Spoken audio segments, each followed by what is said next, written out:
Olá pessoal, meu nome é Wagner Souza, sou professor de língua portuguesa e hoje estamos aqui para discutir a nossa relação. É verdade. Vamos discutir a nossa relação com a crase. Calma. Eu sei que você provavelmente não tem experiências muito boas com a crase, mas não se preocupe, não é só você. Há uma frase de Milor Fernandes, conhecido escritor que morreu recentemente, em que ele afirma que a crase existe apenas para humilhar o usuário da língua. Ou seja, ele também não tinha uma boa relação com a crase. Por isso, é urgente que nós discutamos essa nossa relação com ela. Aliás, devo dizer que a nossa relação já começa errada com a crase. Como é que você normalmente tenta dominar a crase? Você tenta memorizar as regras para aplicar as situações de prova, não é isso? Você tenta decorar as regras para aplicar as situações de prova. Pois é, só aí você já errou duas vezes. Primeiro, não se trata de memorizar, decorar. Você precisa entender o que é a crase. E não é difícil entender. E segundo, não existem regras de crase. Existe apenas uma única regra de crase. Olha só, essa palavra crase vem do grego crasis e significa fusão. No português contemporâneo, a crase que nos interessa é indicada pelo sinal grave, esse inclinado à esquerda, o acento grave, e indica a fusão de duas palavras A, sempre duas palavras A.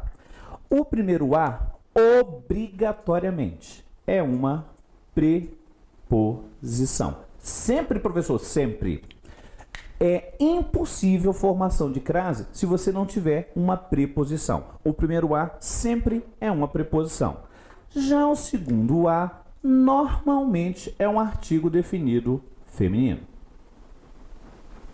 Por que eu digo normalmente? Porque, naturalmente, haverá situações em que esse segundo A não será um artigo. Há situações nas quais o segundo A pode ser, por exemplo, a do relativo a qual ou as quais. Pode acontecer desse segundo A ser um A que significa aquela ou as significando aquelas. Nessa situação você tem pronomes demonstrativos. Ou então esse A pode ser o A inicial dos relativos, dos demonstrativos. Aquela, aquelas, aquele, aqueles e aquilo. Mas essas três situações nas quais o segundo A não é artigo, um pouco mais à frente vamos chamar de casos especiais. São especiais porque são mais complicados? Não. Eu chamo especiais simplesmente porque o segundo A não é artigo. O normal é que se tenha exatamente essa composição para a crase. O primeiro A é uma preposição e o segundo A, normalmente um artigo definido feminino. Prontinho, eis a única regra de crase. Professor, só tem feito? Essa é a única regra de crase. Não, professor, pelo amor de Deus, lá na gramática tem um mundo de regras. Não. Pera. Olha só. O que você tem nas gramáticas não são regras.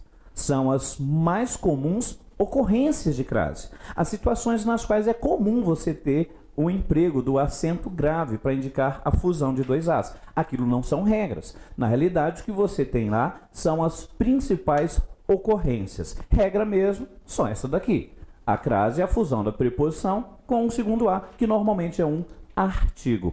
Aliás, o nosso problema é justamente esse. A gente se prende demais às regrinhas, que na realidade não são regras, são ocorrências. Por exemplo, você deve se recordar daquela regrinha da nossa saudosa tia Maricota. Tia Maricota, aquela boa senhora que nos deu aula lá no primeiro grau, sabe? Pois é, a nossa saudosa tia Maricota tinha aquela regrinha. Se voar, volto da crase no ar. Se voar, volto de crase pra quê? Não havia essa regrinha aí? Se voar, volto da crase no ar. Se voar, volto de crase pra quê? Não é essa regrinha? Será que funciona mesmo? Professor, comigo sempre funcionou. Tudo bem, então vamos verificar. Vejamos aqui alguns exemplos.